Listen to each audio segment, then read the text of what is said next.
Alright, you ready? You stop eating prawn crackers? Just keep wolfing them down, one bite at a time for a whole fucking prawn cracker? Wow. Wow, you're about to do it again. I thought you were reaching in the back. Wow. I can't believe you just said that. It's a wonderful waste of time.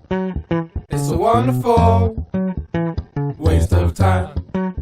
It's a wonderful waste of time. It's a wonderful waste of time. Hello and welcome to the 9th A Wonderful Waste of Time podcast. Funny fact about 9, you turn it upside down, it's a 6. Whoa. I don't believe you. Do the math and prove it to me. It's not really a maths thing, it's more of And I don't believe you, because it's geometrical, therefore it is maths. Okay. Shapes. Fair enough. Maths. Okay. Reflections. In this episode, we'll be doing the version of the podcast where we spin on the wheel to find out who's talking, then we spin again to find out one of the categories that we'll be speaking from. Don't say categories. Don't keep bringing it back. I knew that's what you were thinking. You went categories. Do you know what that sounds like?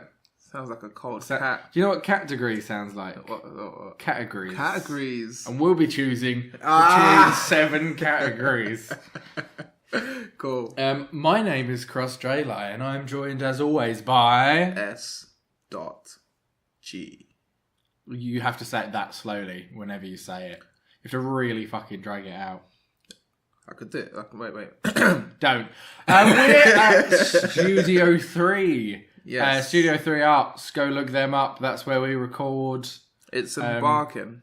It's an art centre. They help people do arts things. Like Such as... it's a lot of dance, music... we are currently in a gallery space. Poetry and like theatre. Yeah. Dance, theatre, music. It's got a music studio. And this is the art gallery, isn't and it? this is the art gallery that does I forgot about it. It It's- doesn't currently the- have any art up. The exhibition I can see some art weeks. in the corner.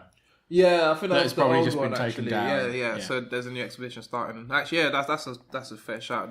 They've got submissions going right now. It may be passed by this point. This will be 2 weeks from when we're recording. Okay, maybe passed by this point, but they travel back in time. Yeah, Send it in anyway. submissions to Submit anyway. There must be future. Yeah, things. exactly. Yeah, definitely. They'll all submit your art to them. But yeah, check it out now, anyways. Yeah. For a chance to have basically an exhibition in the gallery space. It's a really good space. There's been a few exhibitions here. There's been some cool stuff. Yeah. I've seen. Oh yeah, there's been some great stuff in there. So yeah, cool. Do that. So let's spin the wheel and find out who's talking first. You ready?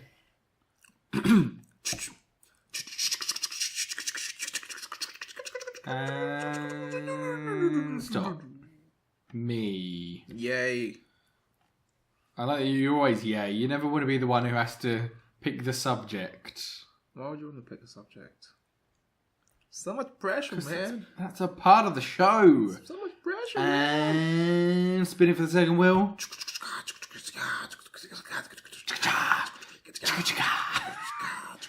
Stop. We was joined today by the... Anything. Sorry, anything. We was joined today by the jazz wheel.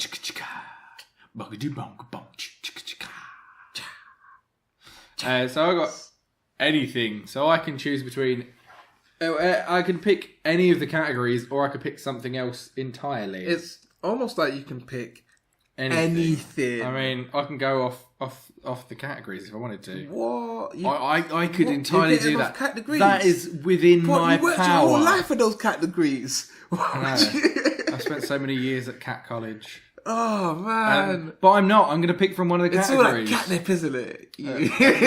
That's when I went off the rails. I got addicted to the nip. To the nip. All day, a scratching post. You didn't even have claws, man. So there's basically I have a thing for each category that I really want to talk about. So I'm going to pick something from the category I've got the most things from, just purely because It's the easiest to do that. You know, you've got so it there. you might be watching this. I think it's finished now, actually. I haven't actually watched all of it, but it's a TV series, so I'm doing TV was the category. Okay. It's a documentary series. Okay. It's a little bit weird. Okay. I haven't seen it. It's called Spy in the Wild. I haven't seen it. Okay, I'm gonna Spy in the Wild. Spy in the Wild. Is this the Channel 4 one? I think it's ITV, not Channel 4. I'll explain the premise. You've probably seen adverts for it or something. I think so, yeah. So basically, they have cameras in fake animals. Okay. And then they put them around real animals. That's the twist. They don't put them around other fake animals. They put them around real fucking animals. So that they can observe them. It'd be pretty boring if they put them around another fake animal. Yes. Thank you for explaining the joke. Oh, it was a joke. Oh, no, I meant seriously put them around other fake animals. That'd be a genius documentary. So and they do... Here we see the light eroding. Eroding the plastic. You're just two cameras watching each other. The documentary. Yeah. Which one will turn off first? Intense. That sounds so intense. That's fucking art. Just really dramatic music in the background. I'm copyrighting that. You're welcome to. Right, I'm sure it will take off. That's an art piece right there. That's an art piece right there. It's just to be fair, if you got two cameras pointed at each other and put that into and that's projected an art gallery. Yeah, and it's two cameras facing each other and it's projected on a big wall. Right, but I need some sort of way... By a third camera? No, but I need some sort of way where like the camera is just, instead of showing that, what's projected is the people looking at it. That would require a third camera. Yes. That's not really a trick. Mirrors. It's just a third camera. Or mirrors. I want it to be done by mirrors. An elaborate series of mirrors. Great. Copyright that, I would. It's gonna work. It's gonna work. So in this show, because what you can, you had more. I thought you were done. I'm working at the angles of the mirrors right now because this is how you make it work. And people will be like, because they'll see it and you'll be like, it's only two cameras, and it's looking at you. And then you hold up a mirror, and then you go, and it turns out the real... No, don't tell them about the mirrors, real man. Bad people here. It's like a magic trick. Were you the real monsters? But that's were the humans all along. What I'm thinking is, what's going to be the two fins? Like I was about to say, what if we're the cameras? But this kind of lends itself to where I'm going with this eventually. That's exactly it. That's. So wait, let me just go into the show. Okay, let's talk about what I'm talking about here. Yeah. All about you. So they have the fake animals that are amongst the other animals, so they can see how they interact with each other. So they can get up close and then see how the animals do things with each other, and also how they react to the cameras. That's smart. So the thing that is weird about it, right? Obviously, all the camera animals look kind of shitty. Yeah. They all have obvious camera eyes and stuff like that. Yeah. And all the animals are obviously aware there is something wrong with that one. Right. Okay. And there are moments in it where it's kind of sad, where they're trying to look after this camera monkey that's oh no, it won't interact with everyone else. There must be something wrong with it. And they're all sad and stuff. Or there's bits where they think it's dead and things like that. And it's you're toying with these animals' emotions. Is that someone dumping Imagine you went home one day and there was a taxidermied human in the corner with a camcorder sticking out of its eye hole, and you're supposed to just be like, oh, it's just Steve. It's just Steve in the corner, isn't it? Steve's always in the corner, watching everyone. He can occasionally open his mouth and make a similar human noise or wave one hand. He's real. I'm sure of it. That is essentially what it's like they're doing to them. And people, how long is the show? But they're animals. I think they're half an hour. Okay, it can't be. Half an hour, an hour. I think they're half an hour shows. There's 6 or 7 in the series. It's interesting. Well produced. Okay. David Tennant, I believe, did the narration. A lot of it does work. A lot of it, you get to see the animals do stuff that you don't really see that often.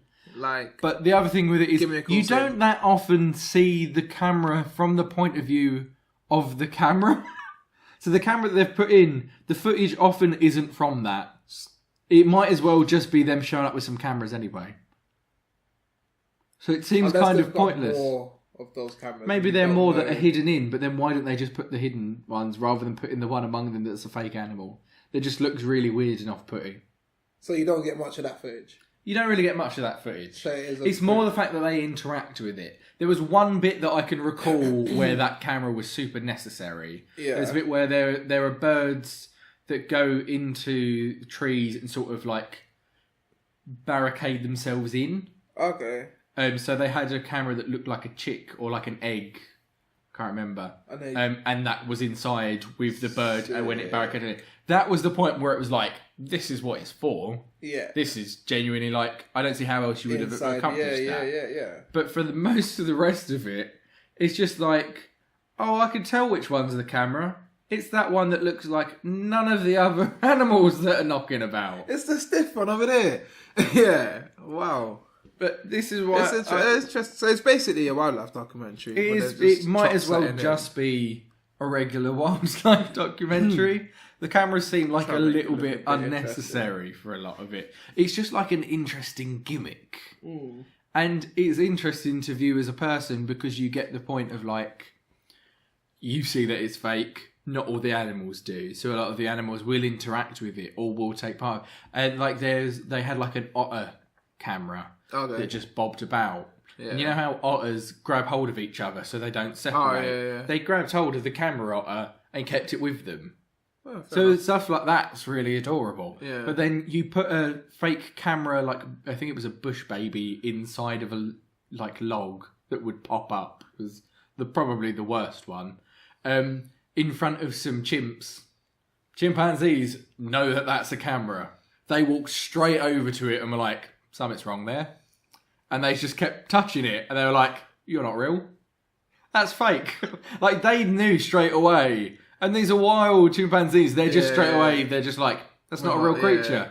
Well, you got to give them props. I mean, they're smart. Just, exactly. They know what's going on. Like, clueless, brainless, whatever.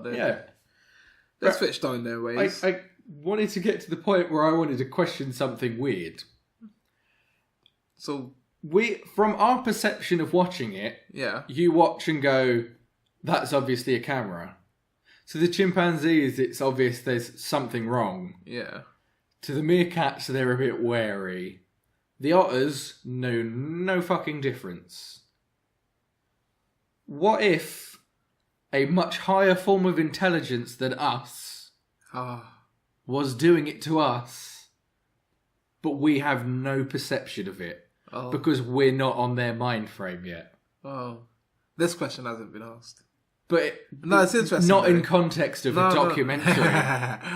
What if there is a documentary about humans being made? You know what's really interesting about this, actually, as for me personally, it's interesting because as you were saying all this, I did kind of trail off in thought, and I was thinking, Big Brother is just human documentary. Yeah, it's a human wildlife. It's a human zoo. It's a human zoo, and like it's a really like I was just kind of toying with that concept of when we watch the wildlife documentaries, watching Big Brother is literally like to a very scary extent. But it's even worse than that because it's not just literally we'll put a load of humans in there. It's like picking a load of lions that are all really aggressive and sticking them together. Yeah. It's like a house of entirely just male baboons yeah. willing to rip each other apart. No, it is. And like obviously it's more of a science experiment in that sense.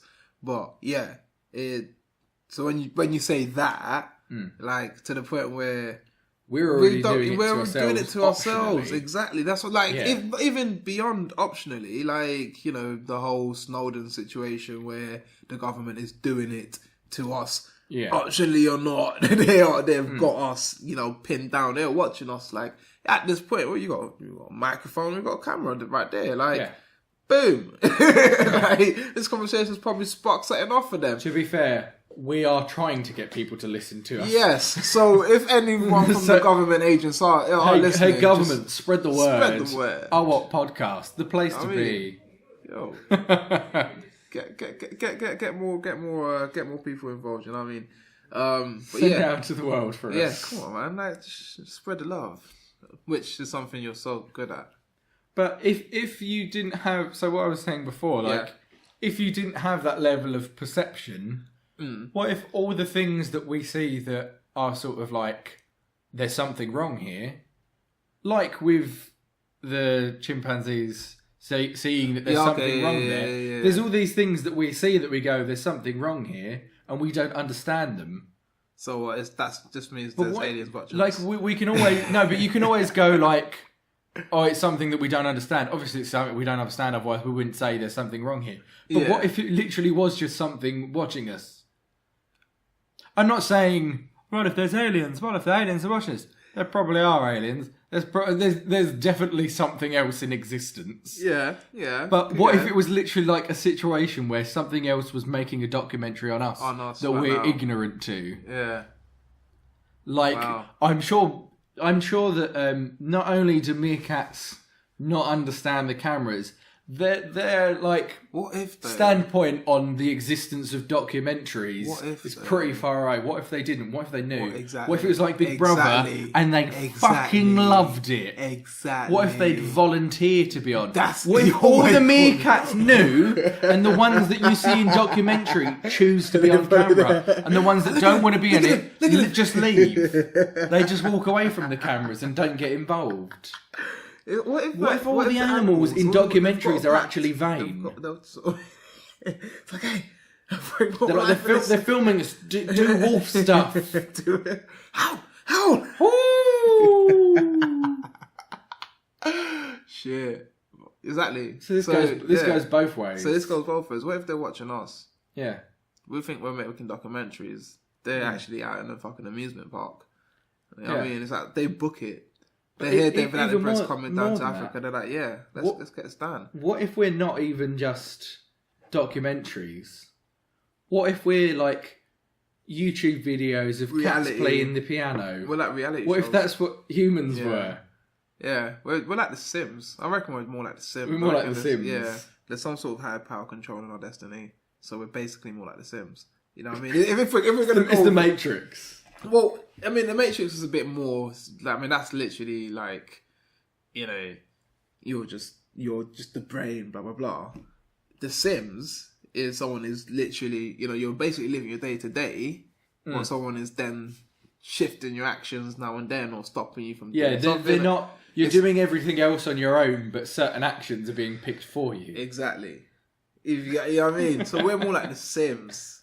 Like, if we want to get into semantics, you know what I mean? Like, so obviously it's been done in a lot of things, like mostly obviously cartoons, because it's so much easier to do that kind of satire in cartoons.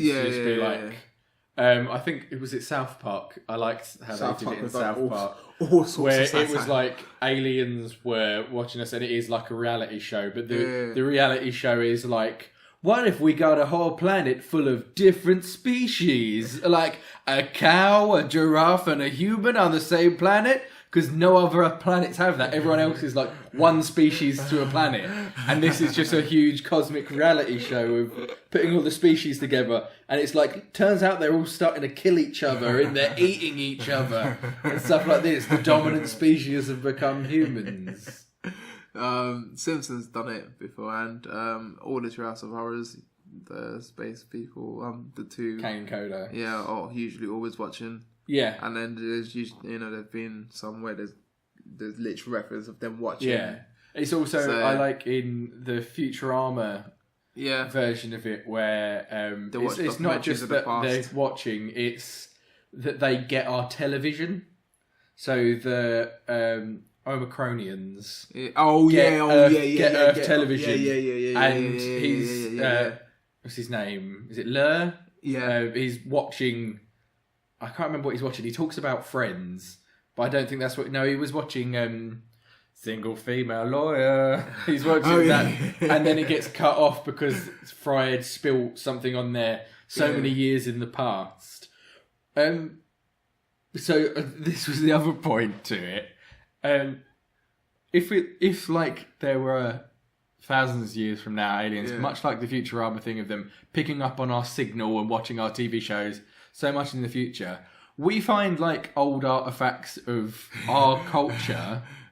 The artifacts of our culture now are so much more diverse, where you look at old things and it's like there are paintings or maybe something's written down. Yeah. In the future, what if people find this podcast? And we hope or like do. All of the stuff on YouTube and stuff like that. Let's go back on that point. Because we are essentially making more versions of time capsules now. Yeah. Because we're making digital time capsules. Ooh, interesting concept right there. Yeah. Yeah, that's essentially what. Literally, yeah. But it's obviously open to it now. But you could easily hide away a file, and then have it come out when schedule it on YouTube for years to come. My. What if we made a podcast and we said we weren't going to release it for a year, and then it's scheduled to come out next year, and I just leave it there? We're not going to do that because it sounds like effort. But that kind of thing. Pointless, really, isn't it? Like, it's going to be a year old. Because the things that we find out within that documentary of what the animals are doing is entirely normal to them, and we're picking out one bit of it and going, oh, that's what they do all the time now. Yeah. It's quite a lot to... So what's our version of that? What? Someone watching us? If someone's watching us, what is the thing that they're going to pick out as the thing that we do? Because you watch meerkats do shitloads of things. Exactly, destroy. But you pick out that one thing. You just we kill things. Shit up. I think that out of everything we do, I suppose it depends on what their reference level is as well. Yeah, but I think that's. No, I think. But what if they kill lots of things as well and they're cool with it? Then they're not going to pick up that we kill loads of things. They're just going to think it's normal. So they're just being desensitized to it. Okay. Well. Okay. That's a good point. I guess they won't care. To be fair, they're not really going to be able to pick up on anything we do because they won't have any reference points for it whatsoever. Exactly. Same way we don't have any reference points for animals. Exactly. So we think the way some animals behave. Even that's like I think it's Ricky Gervais has said this on something. Talking to Carl Pilkington and Stephen Merchant. Talking of Ricky Gervais, I'll just give him a big shout out. He's really, really big on animal rights, and he's a big advocate of it. Yeah, he does really well for it. I remember him saying to Carl that if a lion could talk, you wouldn't be able to talk to it anyway because you wouldn't have the same reference points. Yeah. Even if a lion could speak English, you wouldn't be able to have a conversation with it because all its reference points would be lion things. Yeah. And you wouldn't be able to comprehend it. Yeah. So we're so far removed from each other. There's no hi mate or whatever. Exactly. They don't have there's no context clues or anything. They just have because it would just be. They would have even if it was English, it would be their own dialect. It would be their own phrases, and it would be roughly. It wouldn't make any sense to us. Yeah. So even if aliens were sending us messages, we wouldn't understand it. Again, this could have easily been based off the film Arrival. This could have been based off so much. That was a good film. This could be based off The Matrix as well, to be fair. This could be based off... I just like the idea of the documentary actually, I want to bring this one back to the original source. I've actually forgotten the name of the... Spy in the Wild. No. That's long gone. I can't believe that's a silly documentary, by the way. I just want to put this one out. That's a really silly idea. It was... At first it was like... No, but it was it was good because it was kind of funny. You see that one scene that you talked about? Which one scene? About the birds and birds. You know they got that one egg or chick that they took inside the nest. Yeah. Where they essentially took in the enemy. You see that? Has been done in a documentary. Yeah. Where everything else looks normal and it looks like they're not disturbing the fucking animals. Boom. Yeah. But that's a whole different day. But this concept is back to I guess old Greek philosophy. I'm tempted to say Aristotle, but I'm not too sure. But it's called is it Brain in a Vat? And it's a really, really interesting concept actually, where it's Check. Yeah, I'm looking out to see who it is. Yeah. Carry on. But the concept is basically, and this is what the Matrix is built off, is where we are, in essence, just this. Imagine basically the brain is like in a capsule.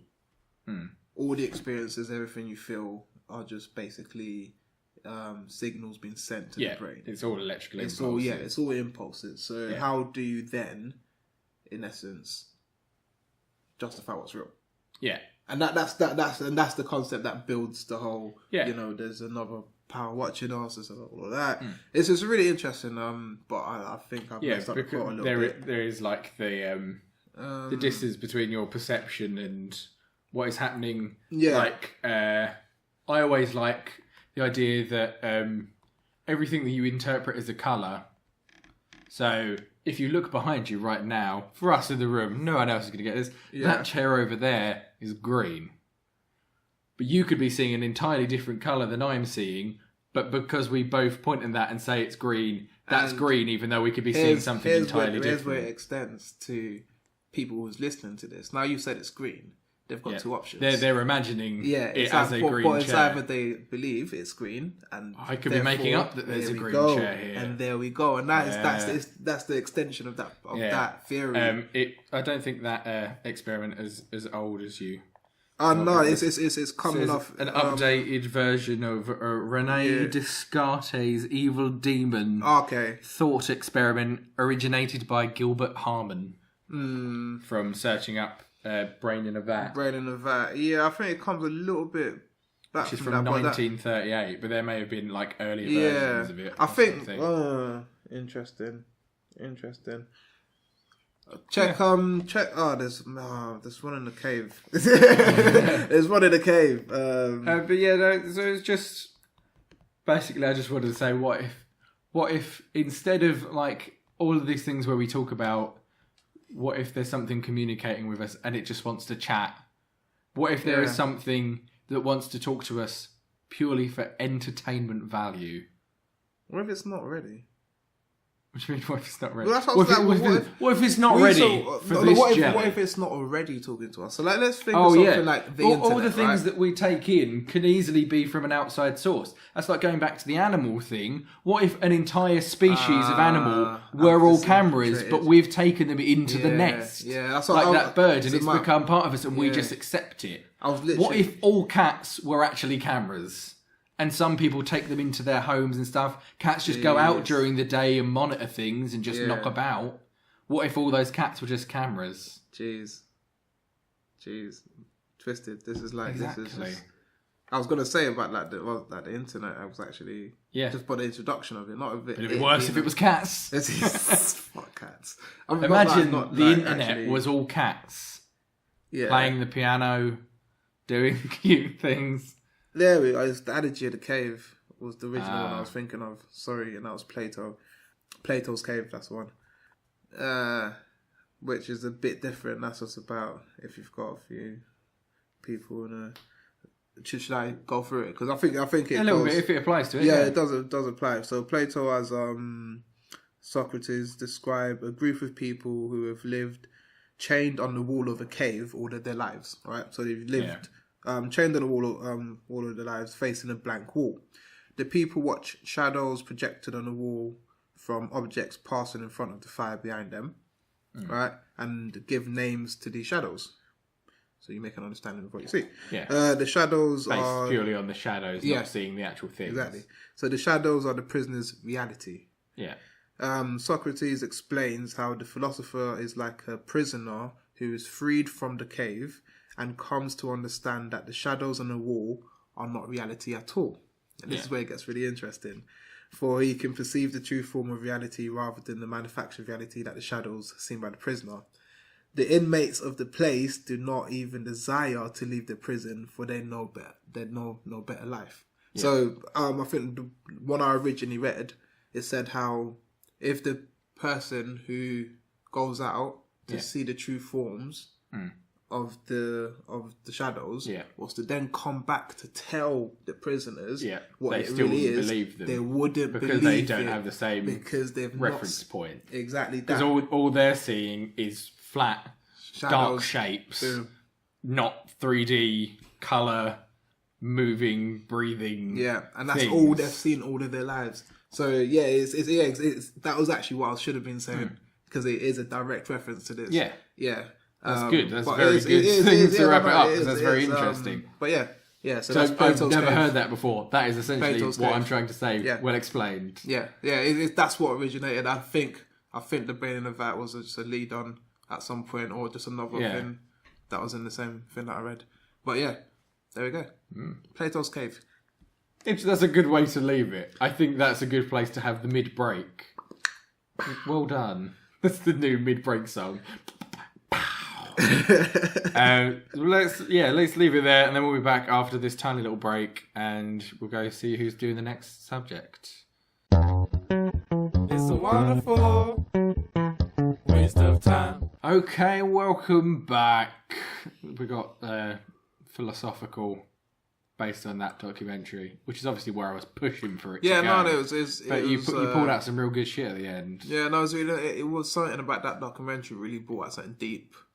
Yeah. Maybe that's why they really made it. It was wasn't really- about what happened to the animals. It's about what happened to the viewer. us. Yeah. It's you know what it reminds me Who's of. the real spy in Do you the know what it world? reminds me of? The idea of two cameras looking at each other, and what you're really seeing is yourself. See, this is what I'm talking But about. how It and really also brought why? But how and also why? How and also why? Yes. Okay, how? Why is would it be just the two mirrors. cameras? You know what would be more impactful? It's just Two people taking pictures of each other. Yeah, And, then what the they're taking snapshot pictures of us people. is the other person taking a picture of them. No, And they're just endlessly taking pictures of each that other. could be like in the same. But in the they same always exhibition, take the pictures perfectly in time. So the only Yeah. picture they ever get is a camera flash. flash. So they never flash. actually see the person And then, because they're too busy taking pictures of Oh each my other God. to See, really that's- get to you know know what each that other. is? Do you know what that Copyrighted is? it. Nah, There you go. damn. It's mine now. Okay. You know what that is, though? That's the second installation in the same artwork. In the same That's series. gonna have. So they see the first cameras. one that's just two cameras pointed at Film- each but other, that's a filming and they're project. like, I don't really get this one. They go to the And next one it's- like, and oh, it's- it all makes and sense. it's starting to build. That first one wasn't just about what it was we'll get doing. another one in It was there. We'll get about another how one. it impacted on me. Yes. Oh, Yes. beautiful. Yeah. It's like a meaning sandwich with meanings for bread, and you as the filling. Not you, the viewer. Oh my God. That's the third installation. I really want to throw up. The third installation is a meaning and person sandwich. I don't want to have any part of that. It's a foot long. No. I'm sure we could do better. Let's Sure, spin could the do wheel better. to find out if we really can do better. Oh, that was clever. Boom. Oh, it's a funky wheel. Sounds like a funky chicken wheel. Oh shit, it's me again. You have dodged a bullet, good sir. Twice you got out of this today, That's and what I do. you didn't write a list. I've got a list. You've got My your list old is list. It's already. Ready?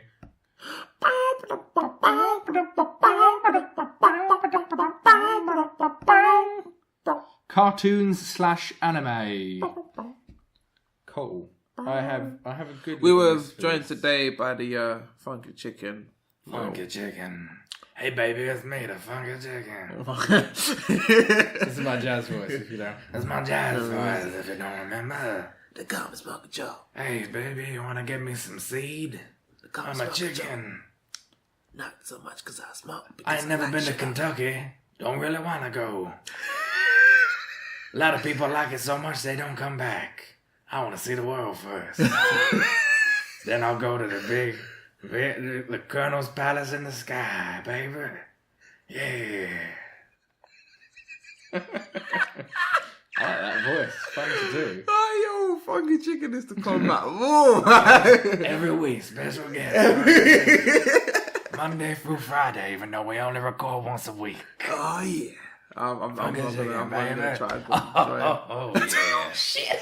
That's how he laughs. He's got a very hearty laugh. Oh, yeah, baby. It makes me cough a little bit, though.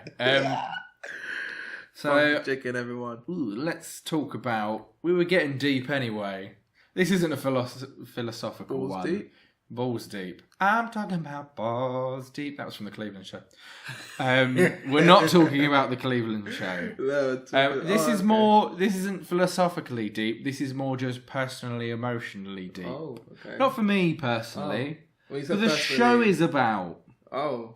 Because the show is a lot deeper than the facade it puts on. Oh. Like a lot of cartoons. Yes. It has this top layer of comedy, wacky. But underneath, it's kind of real and fucked up. Yeah.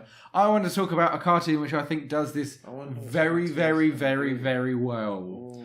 It's a Netflix produced show, if that gives you any hints. No, it doesn't, because I haven't It's seen Bojack Horseman. Okay. Heard a lot of good things, seen a couple episodes. It is very, very good. Yeah. And you're going to hear some spoilers. Okay. Spoiler alert! But I'll try and flag up some of the further along spoilers before we get to it. So the basic ones, you can just hear. It's fine.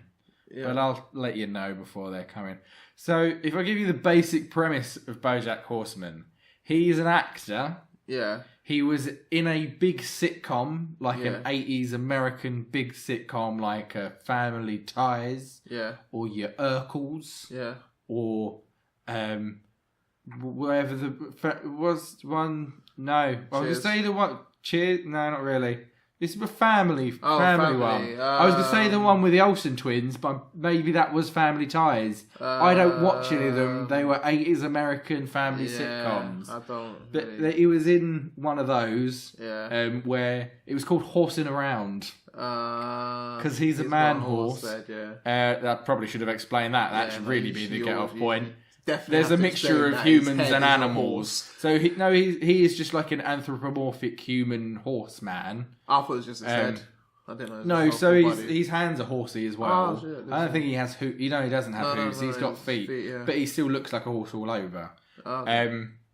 Seen him naked. But he adopts 3 human kids and raises them. That's the show that he was in. But this isn't about those times. This is about way later where he's washed up and he's living in Hollywood.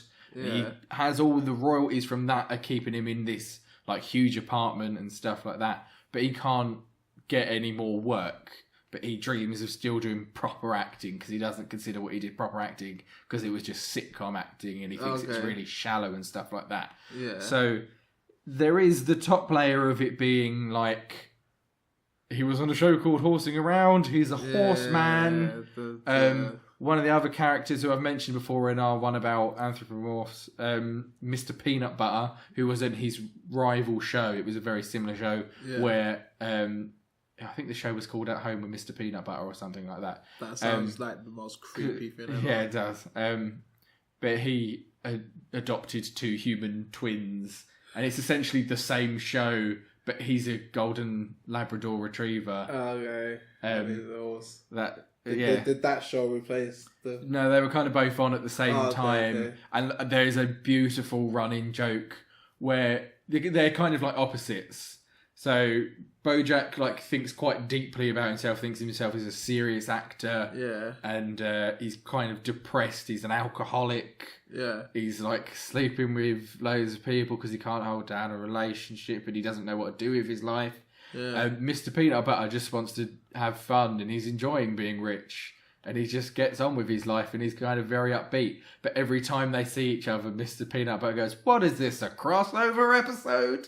Because he's like really proud of his career. Yeah. So it's a nice flip side between the two of them.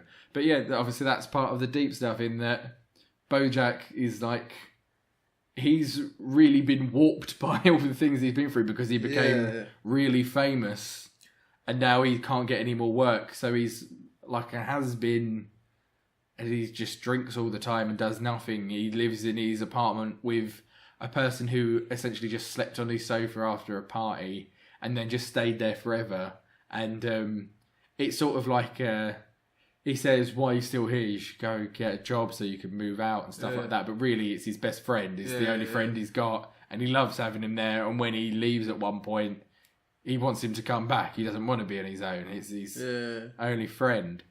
There's a lot of like really dark stuff in it when you go further along into it, and it becomes more apparent. So the setup of the show is that a ghost writer is going to write his biography. Okay. And he falls in love with his biographer, his ghostwriter. Yeah. But she falls in love with Mr. Peanut Butter. And they end up together. And aside from like that, that's just like the first series. I think there's 3 series now. Okay. That's just the setup of it, like his fucked up life. But then when you really go into like the back parts of his story, you see how really genuinely sad some of his stuff is. There's a lot of like Hollywood commentary in it and stuff like that, and a lot of things making fun of it. Sounds There's very, even like little things like, do you know that Hollywood was called Hollywood Land originally, and the land part of the sign fell down, and now it's called Hollywood. Is that an actual thing? Yeah, there's a bit in Bojack where he steals the D from the Hollywood sign to give to Diane, his ghostwriter. Oh, yeah. And then they go, the D is missing from the Hollywood sign. And then after that, it's always called Hollywoo because they never bother to put it back up. So it's just called Hollywoo from now on. There's a lot of little like references to like insider sort of Hollywood things. Yeah. But there's a lot of like good portrayals just of how people treat each other and stuff like that in that kind of industry. I mean, from what, like from what I'm getting from it, being a budding actor myself, hire me. No, it's. I mean, just from what you've said there, it's really good commentary on just kind of how like people can see successes in a very different light. Yeah. Like, I mean, there's definitely been like some things I've done where I've been like, oh, it's just a job. It's just an acting job. Yeah. It's not like proper acting, whatever. Yeah.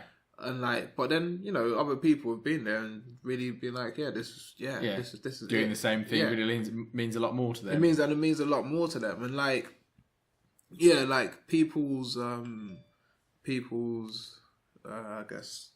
What's the word I'm looking for? People's perception of fame is quite warped in the sense of now, for us, fame is whoever's more popular. Yeah, and but it's not necessarily exactly. talent. It's several things. Yeah, like, and you do get a lot of like, especially in child actors or child completely burnt out. Like you see, which is another part in BoJack as well. The youngest daughter of the 3 actors that plays children sort of becomes like an off the rails adult. Like, but you see it, she's like a drug addict and stuff like that. And you see, and obviously people who only just see the good side of things, which is, oh, you're on TV all the time and you get paid millions and. Millions, whatever. You get to go and just do what you want. They only see that side. Yeah. But they don't see, the isolation, for one, because you probably lose most of your friends because they think you're this rich person or blah, blah, blah. Yeah. And, the dynamic will change. So the isolation from your close friends, but an isolation from other people because now you're exposed to the world. Yeah. People instantly have expectations of you. So you can't even start on a clean platform with people. They've already got... Part of his whole thing is that he tries to keep up the facade of who he is. So he wants to seem like he's still relevant and popular and stuff like that. So he'll turn people away to save face and things like that so that he can't get hurt. Yeah. Things like that. And I think that's very real. I mean... Like that sounds like I'm actually gonna have to go and watch this. I mean, definitely should. It's on Netflix. So on Netflix, you just watch it. Yeah, just get on that. Yeah. I mean, even like that. That's a really good point with regards to. Oh Jesus, lost the point like literally straight away. Bring it back very quickly. Where was we? I literally the point it was like there and it was like, whoo, gone. Wow. I was talking about him saving face and stuff like that.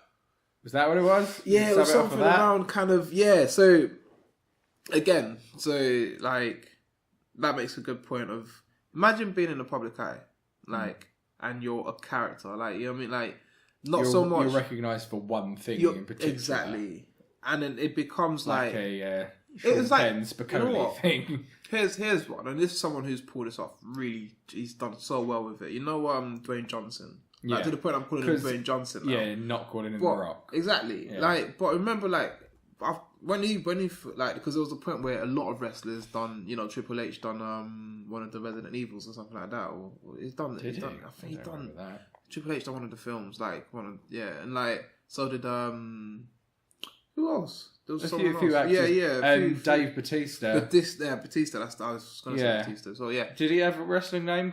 Batista. Or was he just called Batista? Yeah, Batista. Yeah. Yeah. And I don't watch wrestling, so I and John Cena had a little crack at it on. He's done a few other things now. Yeah.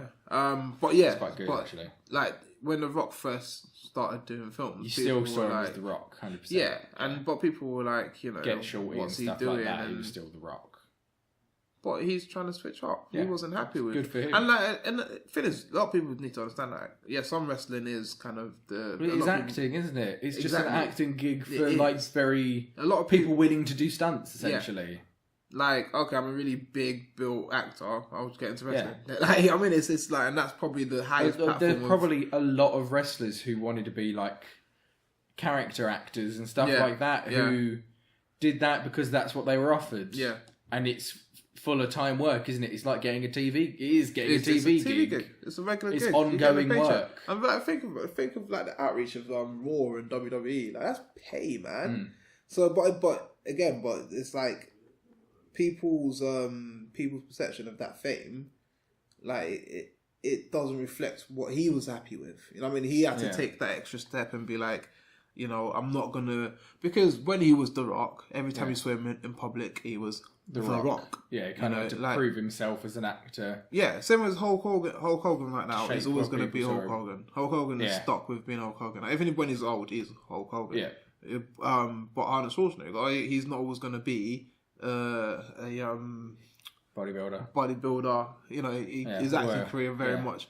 But when they were in that as a creator, that was their whole that was the only persona you saw. Exactly. But now, you know, they're able to break it. But it's just very much. I think it's a good. That is, from what I've heard of it now, from what you said, it's really good commentary on that. Because that is largely what it's about. It's about him trying to change his perception. Yeah, no, but I think it's also a very funny show, and it is a very clever show with a lot of little just like funny details to it. It's like when he's trying to get back on track and trying to prove himself as an actor. Yeah, he wants to be in a documentary about Secretariat, the famous racehorse. Yeah, so he wants to play Secretariat, but in it, Secretariat is like a runner.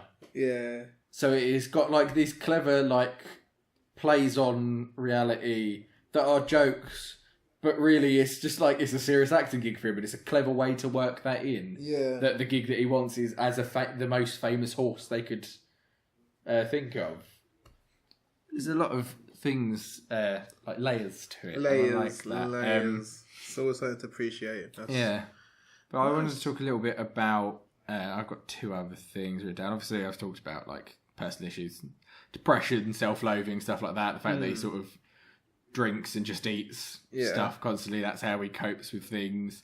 There's also when he worked on the show, it was with a man called Herb Kazaz, who was like the creator, the writer, who he was like friends with for ages, and then they like turned against each other when he quit the show, and they became mortal enemies, and they never see each other, and it's like, you get their backstory where they're so close when they're working together, and then you see them now, and the only reason he's introduced into the show is because he's dying of cancer. Oh, wow. And Bojack essentially feels like he has to go and see him because he's about to die. That's crazy. And it's just like, to take that kind of show where it's a horseman going through like these like very serious things, midlife crisis. But it's not the fact that there's taking that kind of show. Obviously, it's like an adult show anyway. It's got swearing and stuff like that, and it's those kind of themes. But just not just throwing in someone who's got cancer in there, But to throw in someone who's got cancer who he still doesn't like. Yeah, and he feels like he has to see, but he still kind of doesn't want to, and he's still avoiding him. Really, it's so. Nah, it's real life situations. That's a real version of that. Yeah, real life situations. You don't automatically like someone again because they're dying. Because there's still Hollywood this like baggage and stuff like that, it's really which cool, I think man. it handles really well in the show. Yeah, you know, it's always interesting now. Like, I think because you can do it more with animation, but it's always got better social commentary. Yeah, I always find I think it's because it catches great you satire off guard in a way. Yeah. That you accept it easier. Yeah. Whereas it feels preachy in other shows. I think it's easier to flip-flop between being funny and being serious in cartoons. Because you can make it so ridiculous. Yeah. Exactly. Because it's so out there, it's so out of context and stuff like that it's fine. No, but I really like that synopsis you gave of that, actually. As a budding actor myself. As a budding actor. It's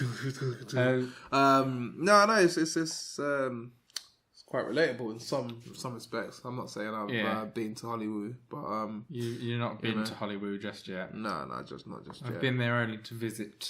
Only to visit. I don't necessarily aspire to work there, but you know, I would need to be doing a lot more work to be able to decide whether or not I want to work in a specific place. Yeah.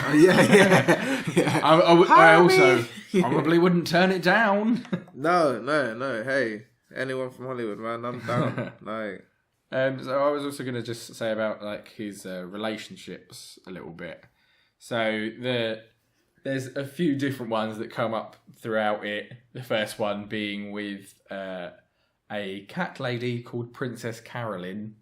Princess. Is she an actual princess or is she just called Princess? She's just called Princess Carolyn because she's a cat. And some people name their cats Princess or something. But she basically they were together and then they broke up. But she's his agent and is still his agent. Oh, so it's that's like why it's not kind of work. Awkward and stuff. No, it's not like out of spite she's not getting work. She's still desperately trying to get him work. She's like very professional. But it's just like they're very awkward around each other and they have bits where they sort of romantically relapse and stuff like that where they're sort of like, maybe it would be better if we were still together and I stopped trying to act and stuff like that. It does the relationship side of it very rawly as well. Wow. And I like the whole thing with Diane the ghostwriter in the fact that they both clearly like each other. Yeah. Like it seems like she genuinely like cares about him, but just like a not in that way kind of thing, and it's just like hideously real. It's just like it's so like raw and like truthful in that like she's like, I care about you, I don't want you to drink yourself to death, but I don't want to be with you. I want to be with the golden Labrador instead. She definitely wants to be with one of the animals, just not the horse. Just not the horse. She likes being with the more fun, upbeat person. But even then, when she's in that relationship, there are bits where it's like she seems like she's going to go off of that a little bit, and she's not entirely happy with the perfect life as well. They've got very complex relationships. Yeah. I have a third one that I was going to talk about, but I don't know if I'm going to now. I feel like it's a big thing in it. I think it's really well done, and it's better if you just come to it when you watch it. And I don't want to spoil it for you if you're going to start watching it. You just should. There's a bit with like basically when he was younger, there was a girl that he dated who essentially is the girl that he wanted to marry, like spend his life with and stuff like that, and that doesn't happen. There's a point where they meet each other again and something happens, but it's better if you just come across it. It's just really well played out, and I think you'll enjoy it more if you just see it. Bojack Horseman. Cool. But there's quite a few cartoons that do like a similar thing where not obviously exactly that thing, but there are a lot of cartoons that take quite serious real life situations in. Well, I think a lot of cartoons like sneak in. I wouldn't say maybe on a constant basis, but they're they're very much putting like really like quite serious shit. Like it's like it's real. And this is real. Like I like those kind of moments in things where it I think I still think BoJack Horseman is the one that does it the best for me. I just think. Yeah, I'm not thinking. I'm trying to think of some now. I know there has been some. I don't think there are others really that go quite as raw with it as that does. Like, you get moments in like most cartoons where it's like one like serious bit and you kind of understand their emotional side of it, but it's not as bluntly put as it is in BoJack. Actually, South Park.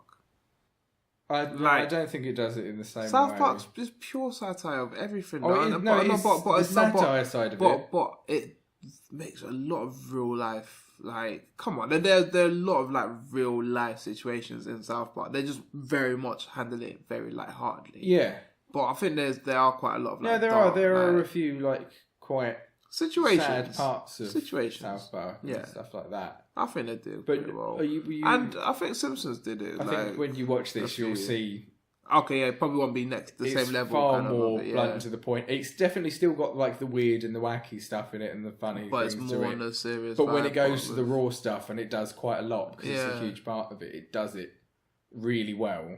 Fair. I just think it's really well put together. No, it's very well written to put that stuff in and not have it feel out of place. Yeah, it adds to the show. It doesn't detract from the humour of it. Yeah, it feels like it can straddle both sides of it. Okay. There are those kind of moments in South Park. I think Futurama does a similar thing, but it's going to be. I've got it as a topic for another time. But in Futurama, it's. Obviously you'll find out more about it when I talk about it. It's not the real bits. They do sad really well. Yeah.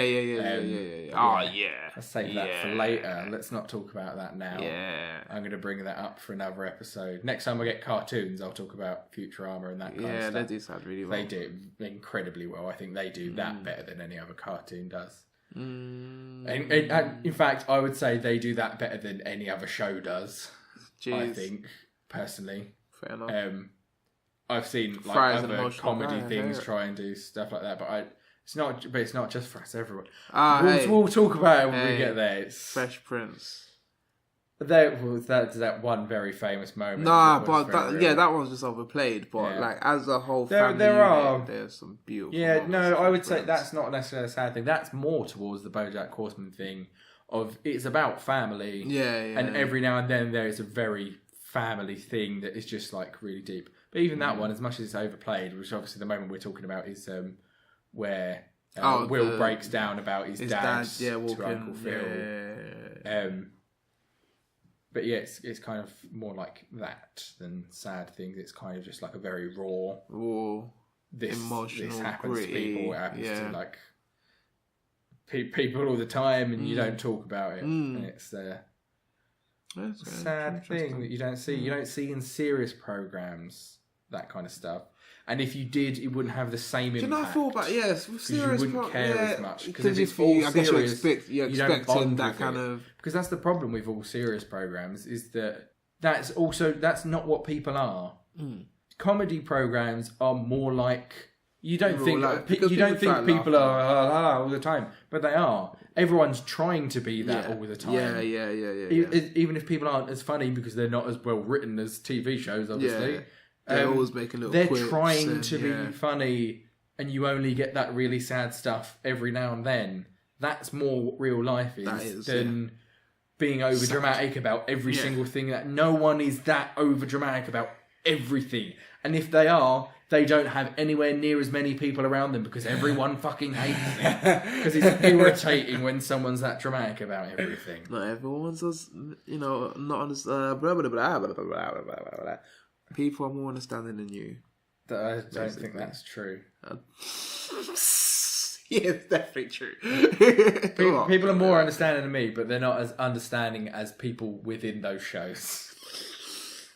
Fair enough. Fair enough. That's a good take on that one. People don't put up with people that much. It's a step too far. Yeah, no, yeah. Here you go. We got deep in two different ways. In the last episode, we were talking about balls deep, but this is the real balls deep episode. We got balls deep into the mind, then balls deep into the heart. Matters of the heart. An emotional episode, I feel. Jeez. Expand your mind and your heart. And yeah, it's actually been quite a somber one, hasn't it? Yeah, it has. But in a good way. We got real. Got like real. Bojack Horseman. Got real. We got real like streets. But yeah, you were going to talk about recommendations. Talk about the streets. It's the birthday of 15 years of original pirate material. I think it was 2 days ago. And it's a really good album, man. It's that your shout out for today. It's a good one. Shout out. Yeah, I always shout out the streets, man. Always. Like Matt Skinner's actually one of my. Happened to come up though. It's a good one to talk about. By the time people listen to this, it'll be a week or two. Yeah, but you know, it's just it's still general birthday to it. Yeah, definitely shout it out. Yeah, listen to the album and the song itself. Jesus, Jesus. Yes. Obviously, we talk about a lot of different things, but definitely a shout out to Bojack Horseman because I think it's underwatched. It's very well starred on Netflix. I still don't think I don't hear that many people talk about it. It needs to get more of that exposure. Yeah. There's still some people have such a weird stigma about cartoons, but you know what? Yeah, that it gets me. Yeah. It gets me. You know, like I think we can have a whole. That's another day. That could be another topic for cartoons. Just about that stigma. People's take. Oh yeah, let's not even get. We'll come to that at some point. Definitely watch BoJack Horseman if you haven't seen it. I didn't actually do that many spoilers in the end, really. No. Only the thing about Herb Kazaz, which I actually forgot to flag up, but still. What was that? Just about him having cancer, but that's kind of why he's introduced into it, so it's not really that much of a spoiler. Once you see him, you know. The only time, that's when he's first introduced. Yeah. I didn't really do any of the spoilers. So definitely watch that. Yeah, it's 3 seasons of it, I believe. It's very good. Watch that. The other thing I wanted to shout out is what I was watching in between episodes while I was waiting for you to come back. Is a channel on YouTube who do cartoons. So it all ties into the cartoons thing. It's called Drawfee. It's done by some of the people from College Humor and Dorkly, which are actually the same company. Dorkly's like a subsidiary of Drawfee, but it's like the heads of illustration and some of the writers and the other one of the main two. He works for Disney now. He's working on a cartoon that comes out soon. Called Country Club, I think it's called. Ain't out yet, but yeah, whatever. Go check out Drawfee. They do lots of like just really good, imaginative. It's like an improv show, but with drawing. So it's not like a typical improv show. I mean, like they come up with a topic and they just make up with the drawing as they go along and come up with the full backstory for it and things like that. Yeah. And they do. The reason why I started watching them, they were on Butch Hartman's channel, but the first things I started watching, which I think is what draws a lot of people in, is they do like knockoff versions of cartoons. So they'll take a cartoon and they'll redraw it, but with slightly wrong versions of everything and then make up why it all goes together. But they're just all really talented cartoonists, really imaginative. Just one of the best things I've stumbled across in ages. And that was only a couple of months ago, and I've watched so many of their videos since. Drawfee? Drawfee. Drawfee. It's a combination of draw and coffee. Because their main show is called Morning Drawfee, like morning coffee. So it's a drawing in the morning because it comes out in the morning. Yeah, so go look that up and watch some of their stuff because it's brilliant and it's really inspirational. It's helping me like think about doing more things. That's the kind of inspiration you need in your life. No, but creatively. It's not just... It's good to think about the things. No, I mean, like, it's helping me, I get it, like... Come up with more stuff, because I'm thinking more outside of the box, I feel like, since I've started watching it. I think pretty outside the box anyway, but I think I've got back into the swing more because of them. So check that out. And of course, a shout out, Studio 3 Arts, which is where we're recording. Who? Who are these people? It's in a little place called Burkina Faso. Shouts out Burkina Faso, man. Like they had a great revolution. It was a shame what happened to the lead. I can't remember his name. His name actually slipped me, but it's a shame what happened. He was overthrown by his friend, but he. You know what? We're just going into Burkina Faso. We're gonna just quickly talk about Burkina Faso because you look that up while I finish explaining. Yeah, go for it. Studio 3 Arts is like a community art centre that helps people who are interested in like dance, music, theatre, poetry, mostly those things. But anything creative, come on down, and someone will be around to try and help you do a thing in some way. There's lots of clubs and things you can get involved in. I am now rambling while you Google. Yeah, I'm Google rambling so that you can finish. You know what it is, yeah? You know those the moments you need. You got it? There it is. No, it's not this guy, man. God damn it. Yeah, man. Like, the guy I was thinking of is... What a way to end Thomas, the episode. Yeah, so Thomas Sankara. Right, Sankara. I'm going to give people quick facts on Thomas Sankara. This is my shout out. This is will be my shout out because he's one of the African leaders that I can just very, inspirational people, I'm going to try and I'll give him a very brief one. Please don't just read out that Wikipedia. No, I'm not. So I'm just going to give the top, just the synopsis of him, right? Okay. So Thomas Sankara, military captain. It was a Marxist revolutionary, a Pan-African theorist, and the president of Burkina Faso from 1983 to 1987. Viewed by supporters as a charismatic and iconic figure of revolution. He commonly referred to as Africa's Che Guevara. So I mean that's a great little bit actually, just to show how influential he was. He's an interesting person that people don't necessarily know about. Yeah, then more people need to know about. More of a recent version of it, so people don't necessarily. Yeah, no, people do really need to know about Thomas Sankara and what he done for his for Burkina Faso. I think within the 4 years that he took power, he took away their need for foreign aid. Their education system improved, and he actually gave these people hope. So not just as an African leader, as a leader in general. Just to end before this ends, I like that what you've done there is you've essentially summed up what we've been talking about. See, I talked about a nice, happy, fun jaunt about cartoons. Yeah. And then you brought the real. Right. You made it deep again. I like it. It's all about getting balls deep. Bam. That's it for this episode. And we will see you next week for another podcast. Yeah, buddy. Where we'll be doing a top 5 of something. Where we categorize and rate things until we decide what's the best of a thing. We'll find out what that thing is next time. Goodbye. Bye. It's so wonderful.